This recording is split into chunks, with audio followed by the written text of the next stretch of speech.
Hello, everyone, and welcome to another edition of On the Pulse. Today, we're going to be breaking down the women's division as we review everything that happened at Tour Stop 1 in Indianapolis. I'm Tommy Marquez. We gave Lauren Smith the day off to actually go enjoy her holiday. So today, I am joined on the show by Seth Page. Seth, how you doing? Being back on island time now? Oh, well, when you work as hard as we do, you're never really on island time. But yes, I am back home and I am enjoying the weather, to say the least. Hard to not enjoy being in paradise for sure. But as I mentioned, we are going to be covering all the action that took place on the women's side in Indianapolis. And here's what's in store for you today. We're going to break down all of the tour stop points as we head towards our second tour stop. We're going to break down all of the competitive divisions that took part out in Indy. And we're going to highlight a little bit of the races, both for Copenhagen and the Pro Card, that are now underway, as we do have some results coming out of that first tour stop. And as I mentioned, there is a points table now with all of the athletes that took the floor in Indianapolis. And here's how it all shook out: 1 through 50 in total, as we take a look at how the points are now as we start tallying things towards that coveted pro card.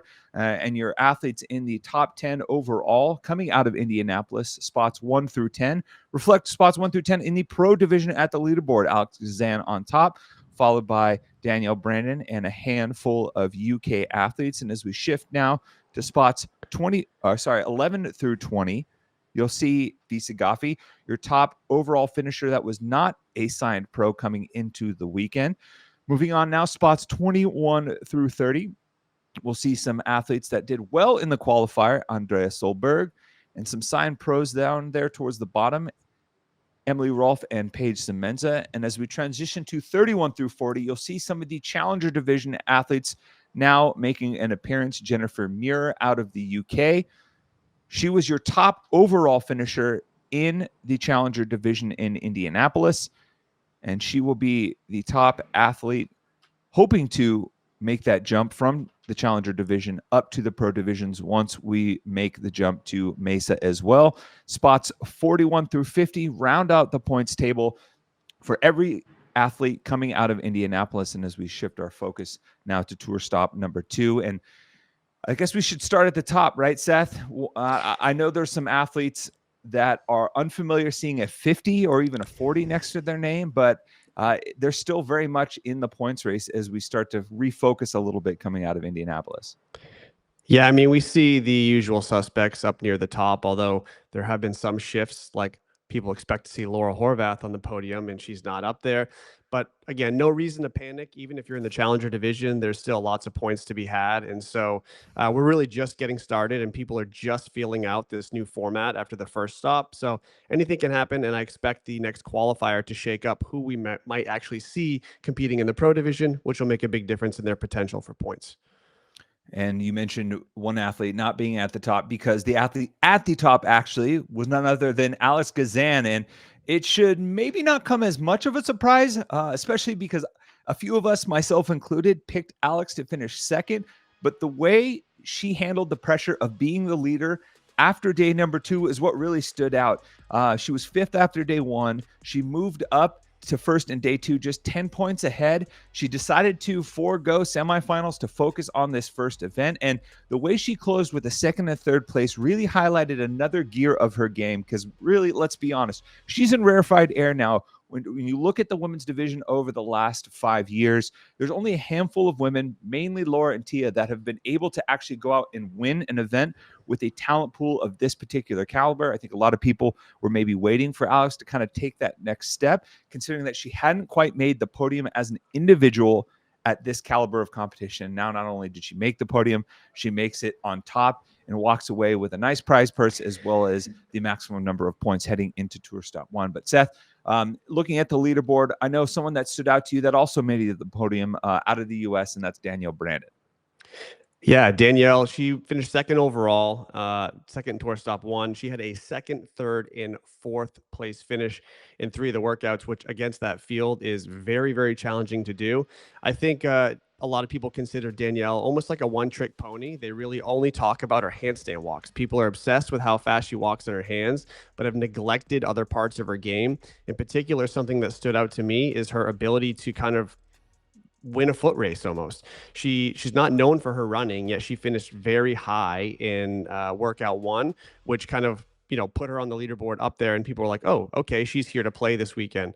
And I think one of the big things about this, though, I will say, just to caution everybody's optimism, is that the programming really helped her. And what do I mean by that? Well, she has a very strong overhead position. Like we just talked about, people know her for the handstand walk. And so three of those events, I think, really favored athletes that had a very solid overhead position, including the handstand walk in workout number two. Obviously, the split jerk, she hit a big number for herself. I think it was 262, which is a big jerk for her. And then the final, the overhead lunges were by far the biggest separator, and she had a very good finish there. So the programming did play a little bit to what I would consider to be her strengths, but also she showed that she may have more tools in her belt than people might have realized. You're spot on there. And I think everyone was very impressed by the way she was able to pace that very first workout and come from behind and pass quite a few athletes to clip them at the line. And it ended up being a nice setup for her the rest of the weekend. But moving just down one spot, maybe two spots down the leaderboard, a contingent of women that I think we were hoping would show out in a big way, but certainly fit the bill, is a woman coming from the UK. And honestly, it starts with Lucy Campbell, fourth overall. And she's just been on fire in 2025. She's been very busy, very active competing, making the most of her second chance after missing 2 years due to injury. She wins Wadapalooza. She's third worldwide in the Open. She wins Wadland Fest with 7 events. 2 weeks later, hops on a plane to Indy, throws down, turns around, is just 10 points shy of the podium. It's hard to argue that there's another female athlete that has been as active and successful simultaneously during this calendar year. And then just above her from the UK as well, Amy Kringle. I think a lot of people kind of nodded their head, yeah, when Amy came out and won that first pro workout. But then the question became, how would she hold off with some performances that might not necessarily suit her compared to the rest of the field? She had 2 pairs of finishes outside the top 10, but in between that was sandwiched with top 5 finishes in 4B and Pro 5, which really set her up nicely and allowed her to create enough of a buffer to fight off some of these very talented women who were caught a little bit behind the 8 ball after day one. And for an athlete like Amy, who really broke through to the top levels of the sport last year, a podium finish in this first tour stop event is certainly something to hang your hat on going through the rest of the week. But we're going to transition now to the women outside the top 10, spots 11 through 20. And there's a young athlete who is a former teenage champ, and Olivia Kerstetter, that I think a lot of people are excited to see back on the competition floor, Seth, and I know you're one of them. Yeah, Olivia for sure, but actually she's in the top 10, believe it or not. So she actually finished 8th overall. And this is I wouldn't call this her breakout performance because she's had a lot of other good weekends that we've seen, but she is only 19 years old. She's had 2 trips to the CrossFit Games so far, and well, she's qualified again this year, just recently, last weekend, back-to-back weekends of competing, and now she has won the fittest experience, which is, again, another tough competition. But the one thing that really stands out to me, and I just kind of want to highlight her in this way, is that in online semis, which she competed shortly before Tour Stop 1, she did Heavy Isabel, which was a workout tested across the world by many, many people at many different events, in 3:05. 3:05. I don't know if people can appreciate how fast that is, but in the online semi itself, with all those athletes competing, the next closest time was 43 seconds slower in a 3-minute workout. That is a mind-blowing effort. And when you see somebody with that kind of talent, moving heavy objects, moving a heavy barbell, they have that ability to just straight up win events, take big points. And so she just gets a little more well-rounded as she develops. She's going to be a threat. Again, top 10 always, as long as she can maintain that. Yeah, my apologies to Olivia. She did finish inside the top 10. I got a little head of the programming a little bit out in front of our skis, but we should have known about the Isabel. I love that stat, how far she was ahead, because if anyone goes back to the West Coast Classic last year, she set the time to beat in the repeat snatch ladder event from just a few regionals ago. But now we're going to go to spots 11 through 20 on the leaderboard. And a theme throughout the weekend was the contingent from Norway. And the top finisher from that group from Oslo and Krieger Training was Ora Lundekvam. And for me, the way she finished this weekend, 4 consecutive top 10 finishes to really claw her way up into one of the top spots for some of the signed pro athletes, was really impressive to me, considering that she got into the Tour Stop 1 Indy Pro division thanks to a backfill because Emma McQuaid obviously sat out due to injury. And more importantly, for the bigger picture, you look at she's 13th overall in points, which is nice for the pro card eventually if she's able to hold a spot there. But in that race for Copenhagen, not being a signed pro, she's second right now. So she has a nice little points buffer to where if she can back that up in the qualifier for Mesa, there's a good likelihood that we'll get to see her a little bit closer to home over on that side of the pond as we transition over to Scandinavia and Denmark. But elsewhere on the leaderboard in this grouping, Seth, what athlete really stood out to you from the weekend as far as those athletes trying to push it up into those signed pro divisions? Yeah, well, Fisa Gaffi, 11th overall. Shortly before this, qualified for the games again by winning the Mayhem Classic. She's been the highest, I believe, the highest online qualifier through the Challenger division to come up in the pros and then make the biggest splash. She started out the weekend with 2 top 3 finishes in the first 3 events. So right away, when you're doing your leaderboard surfing, you see her name up there and you start to think, oh, okay, maybe she's really going to be a contender for the top spot after coming off an event win at another event. However, we have known Fee to have issues with heavier weight. She's not one of the bigger female athletes.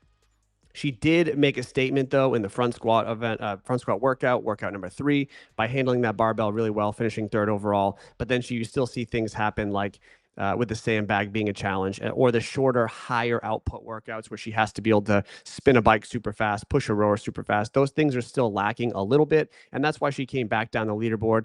Having said that, finishing 11th overall, still super impressive. I expect her to stay well-rounded right in the mid-pack and have a real shot at the pro card for next year. And another athlete just behind Fee, I think Fee really endeared herself to a lot of fans this weekend. The way she competed and the way she carries herself as an athlete overall. But just a few more spots behind her. One spot behind Odo is another one that I know caught your eye in Annika Greer. Yeah, we've been waiting for Annika Greer to make her breakout for years now. She's missed qualifying for the games by 1 or 2 spots, I think 3 separate times. And then another year, she didn't make it because she failed to put some scores in before a deadline that she thought she did. So she's had kind of heartbreak be her story, but this year it may be breakout that's her story, because she has now just taken a spot in online semis to qualify for the CrossFit Games shortly before Tour Stop 1, and now taking 14th against this field in the first Tour Stop is a really strong showing. She also had an event win where her 2 strengths were kind of stacked up in upper body gymnastics. Her pulling is very strong, and her squatting is very impressive. So in workout 3, she took a win overall. And when she can win any event, doesn't matter what you program against a field like this, you know that she's legitimate, she's ready to compete. And so this may finally be the year that we start talking about Annika a lot more. For sure. And anyone watching that last finale, the way she carried herself in the midst of an adversity and a tough no rep, certainly is admirable in how she carries herself overall in the rest of the season, given that she's going to have some more competition opportunities coming her way. But as we transition to another athlete that is no stranger to adversity, Sydney Mikulishin, who is holding down the 20th and final spot in the top 20 overall, is trying to make it back to the top levels of the sport after 2 years away. And Sydney actually got into this pro division at the very last minute. She was the highest ranking challenger finisher from the qualifier, left before Haley Adams ultimately withdrew. No problem. Sydney was ready. She prepped doing all of the pro workouts and loadings. And how does she respond? She shows up inside the top 20. She's 12th in qualifying in the right now as far as points for non-signed pros. And she's 6th in the race for Copenhagen right now. So for someone that's out to prove that she still belongs, I had the conversation with her in the athlete area before, and she said she'd been dealing with a lot of self-doubt. 2 years of making the games, 2 years of not making the games. You start to wonder where your place in the sport is. I think looking at how well she performed this weekend with the last minute add in and how she was able to set herself up nicely, if she makes it to Mesa, to be able to go to Copenhagen and chase one of those pro cards, that's certainly something I think she can hang her hat on. And another athlete I know that is a young athlete, maybe on the rise, that people are expecting a little bit more from and hoping to see more from as we progress through the season, Seth. That's Trista Smith out of Fort Vancouver. Yeah, Trista, another past successful teen games athlete trying to break out in the women's field. She had a pretty strong showing back in 2023 in individual women's semifinals, a couple spots away from taking a game spot, but still definitely jumped on people's radar about then. But there's still a lot of development to be done with her. I think her fitness is solid, her skills are solid, but she's probably one notch below those pro card women currently at this moment. Now, that doesn't mean she can't close the gap. She definitely can.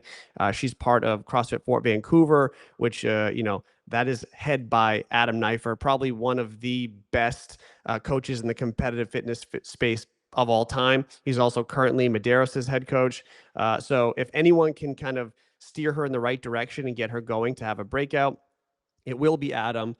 Maybe this year is not her breakout year. It could be. Like I said, I think she still has a whole nother step up to take as an athlete, which is totally natural when you're 19 years old competing against vets that have been doing this 6, 7, all the way to 10 years. But yeah, just someone to kind of pay attention to. She does have the right team in her corner, and she is definitely not afraid of going out there and throwing down with the best of the best. She does not back away from a challenge. And so that's kind of the right combination in my eyes to see someone, be successful, especially even long-term in the sport. Yeah, couldn't agree more. Getting good competition experience, you're around talented athletes regularly, and you have a great coach like Adam Neiffer. Big fan of how he's been able to develop his athletes, both on individual and on the team sides as well. And just ahead of Trista on that 21st through 30th leaderboard, a young athlete who made the games last year for the first time that I think is trying to find her footing in this WFP season is Linda Caseman. Now, I think there's a way to maybe put her 21st place finish into a little bit better perspective. I'm always curious how athletes are able to bounce back from poor event finishes. Now, Linda was able to finish 21st despite 2 bottom 5 finishes in kind of the meat of the weekend in Pro 2 and Pro 3. No problem. She's able to bounce back. She takes a 4th in 4B, which was a huge boost for her in that fast sprint event where we saw a lot of athletes just kind of fizzle out. So for her to be able to bounce back, put her best foot forward after maybe a couple of workouts that weren't her best, to me, that's an athlete that's starting to build some resilience out on the competition floor and starting to learn how to trust her abilities despite having some less than ideal performances. And honestly, right now, she's still 7th in the race for Copenhagen. She has a great opportunity to extend her season as a non-signed pro and be able to put herself back in the competition for a pro card once all is said and done. But as we move outside of those athletes that maybe had some decent performances, unfortunately, there were some athletes who maybe didn't perform as expected, or maybe we saw struggle a little bit more than we might have hoped for coming into this first tour stop. And I think you can't touch on that without looking at how Emily Rolfe was unable to ultimately finish the weekend. Now, Emily came in this season with a ton of expectations based on how last season went and her breaking through to some new performances. But a back injury popped up just a few weeks prior to this event. I had a chance to speak with her, her coach, and her husband, talking about how she basically wasn't sure she'd be able to pick up a barbell. And for an athlete that is so fit and was really starting to peak at the right time, it looked like this was going to be a setup for another great season. It's heartbreaking for her to be able to ultimately have to withdraw, but she was able to keep some of the points that she had earned up to that point. She is a signed pro, which means she gets entry into Mesa and into Copenhagen, so she can take solace in knowing that she has time to ultimately get on the mend, get back to full strength, and come back firing with 2 more great opportunities to re-earn her pro card moving forward. And in a similar vein, but maybe an athlete who has dealt with back injuries but was able to finish the weekend, that was Bethany Flores, Seth, and I know she caught your eye as well. Yeah, I mean, there's not a lot to talk about in terms of her performance. She went out there to just do the workouts, so to speak. She did finish 30th, which is the lowest you can finish in the pro division. It was clear she was dealing with something. We know that she's had back issues for many, many years on and off. And I also know she is one of the most thorough athletes when it comes to preparing for competition, even during the weekend of competition, prepping for each workout and taking care of herself. She's hyper aware of her situation, and she is just an absolute savvy vet when it comes to this. She's a 7 times games athlete, and last year at the games, she finished 4th overall. So it's not like we're missing her fitness, or it's not like she's missing parts of her game. She's probably just not healthy. End of story. Now, having her be as savvy as she is, she also knows showing up and going through the motions earns her those pro points that she wants to earn to continue to stack those up. And now, with her current situation, it's a speculation on my part. I don't think she'll be healthy enough to qualify for the games this year. And if that ends up being the case, I'm happy if she proves me wrong, by the way. But if that ends up being the case, then she can focus more on Mesa. And if she's still not ready for Mesa, she can show up, do her minimum, get her points, and then she can try to peak at the end of the season in the finals when the points are worth double. Very capable, a healthy Bethany, taking top 10, taking enough points to keep her pro card into the next year. So these pros that have experience definitely have an advantage in how they want to play the system to make sure that they can continue to keep their status in the tour. And so I would imagine that's what she's doing here, and that's kind of what we saw her do this past weekend. For sure. And I think that's one of the benefits that this multi-event calendar provides is there is some flexibility for these signed pros. You've heard athletes say it's nice to not have their entire calendar year based off on a single weekend. And I think one of Bethany's superpowers is understanding what the limitations of her body is and not letting ego get in the way of that, and ultimately allowing her to, take a step back, see the bigger picture and find success, within that field of view. But as far as the rest of the leaderboard is concerned, the challenger divisions and how they factor into the season, they were also able to earn points in that race for Copenhagen. And this is ultimately how it's going to shake out.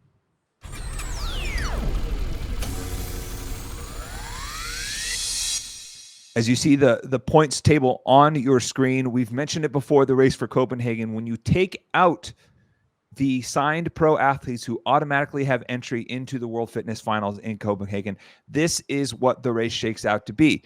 You have the top 10 athletes on this leaderboard in terms of points who aren't signed pros will ultimately earn their ticket to Copenhagen once everything is said and done in Mesa. So this is where the current point standings are. As you can see, Fisa Gaffi, the highest ranked finisher who was not a pro, is ultimately in first, with Oda Lundekvam and Annika Greer rounding out the top three. And then down in 10th, Trista Smith holding right now the gatekeeper as far as getting entry into Copenhagen. So there will be certainly an exciting points race to hold to pay attention to as we get over into Tour Stop 1 over in Mesa. And now talking about some athletes overall that were below the cut line, it's important to note the woman who was able to win the challenger division in Indianapolis, and that's Jennifer Muir. But you notice she's a few spots below the cut line, unlike Tudor Magda if you watched our men's show, because the landscape as far as the pro division was a little bit different on the women's side.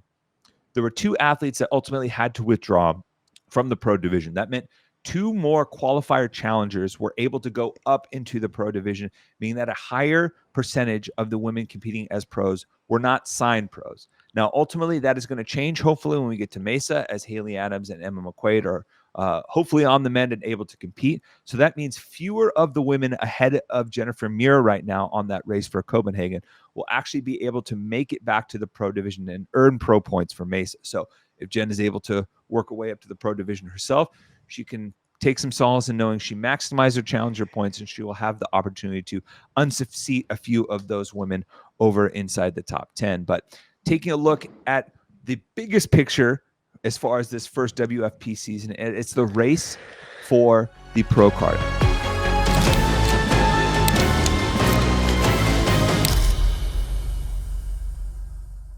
Seth, give us a little explanation about how this is ultimately playing out, like I mentioned, with some of those women who are signed pros ultimately sitting out. Yeah, the pros that are sitting out are just kind of making it so they have to be able to step up a little more at the next event in Mesa. Or they may fully understand that getting healthy for the end of the year with whatever they're dealing with is more valuable because the finals is worth double points. So the finals is essentially worth both Tour Stop 1 and 2 combined in terms of accumulating points for your pro card. Now, there are many women on this board who are well aware of their abilities, and they know they're not in immediate danger, short of an injury or something dramatic happening, of losing their pro card next season. It's more so down to the bottom few that are kind of shifting around, and they have their eyes, I'm sure, on the 10 that have just competed against them that are moving up. And even people like Jennifer Muir, who is a threat to come up and take some points as well. And I will just say, this just kind of amplifies how important the online qualifier part is, because one of those 10 who did really, really well in the pro division that earned a bunch of points still has to requalify. They may not do as well in the next qualifier. Maybe it's just not suited for them as well as the last one was. If they end up down in the challenger division, they're severely capped with how many points they can make. So those that are in that top 20, they're sitting pretty. They know they have an advantage moving forward to the next tour stop. And those that are not are going to be scratching their way through qualifiers and trying to make their way up. And so it is razor thin margins that a lot of these athletes are working on, and every rep, every mistake, every performance matters a lot. And Seth, there were on that leaderboard, there were 6 women that are signed pros that are outside the top 20 right now, and it seems to me like there's a little bit more volatility on the women's side as far as that race is concerned compared to the men. Yeah, I don't know if it's just that the women's field's a little more spread out and balanced in terms of talent. It could be that. So you have a little more parity in terms of where people are finishing in different workouts and things like that. Maybe the men's field is slightly more stacked towards the top. So you're seeing a little more kind of consolidation in terms of points where you would expect them to be. At the same time, though, like I keep saying, this is a long season. It's a full season. There is no reason to panic. Those women that are outside the top 20 that were already signed pros, they know they have 2 more shots automatically that they don't have to worry about qualifying for to accumulate those points. They do have the advantage. They just have to kind of hold the line, so to speak, and maybe hope that, they get a little help from those who are chasing them down in points in terms of either them not qualifying or them not performing as well as they can when it comes down to it. For a lot of these women too, the season is full. They're going to be competing at different events beyond these tour stops, right? So it's going to be interesting to see where their priorities lie and kind of where their performances peak or don't peak in terms of where they're able to stand out or not. So again, there's so many variables, and it's been one event so far. It's really hard to even estimate how it's going to shake out, who's going to hold their card at the end of the year, who's not. I guess that's a good thing. It builds the drama up and keeps us interested to see kind of how things progress. Yeah, a little drama and more competitive opportunity to see how the athletes manage. I think that was reiterated by a lot of the signed pros at check-in, that this is actually something they've been looking forward to for quite some time. But like you did mention, Seth, it is a long season, and now we shift focus away from Tour Stop 1. Do go see our men's review show if you haven't already. We're starting to look ahead to what's next on the WFP season in this inaugural year. Up next, we have Challenger Qualifier 2. That will be taking place in the first week of July. And it should be noted that registration is now open for anyone that wants to throw their hat in the ring and maybe try and jump up into one of those leaderboards if you haven't already. And for all of the athletes that are solely focused on Mesa, at least on this next tour stop, you can sign up and start getting ready, because it's a little bit more than a month away for Challenger Qualifier 2. And as we look ahead to the season as far as tour stops and what's next, we have put Indianapolis in the rear view, and we have Mesa, Arizona coming at you August 29th through the 31st before we switch over to Europe and finish the calendar year over in Copenhagen. You can scan the QR code on your screen because tickets are available now. And if you're hoping to catch some of your favorite athletes on the competition floor, you're going to want to scan that QR code and get your tickets as soon as possible. That's going to do it for us here on the Pulse. Thank you so much for all of your support in Indianapolis and watching our shows throughout this first tour stop. For Seth Page, I'm Tommy Marquez. We'll see you guys later on down the road.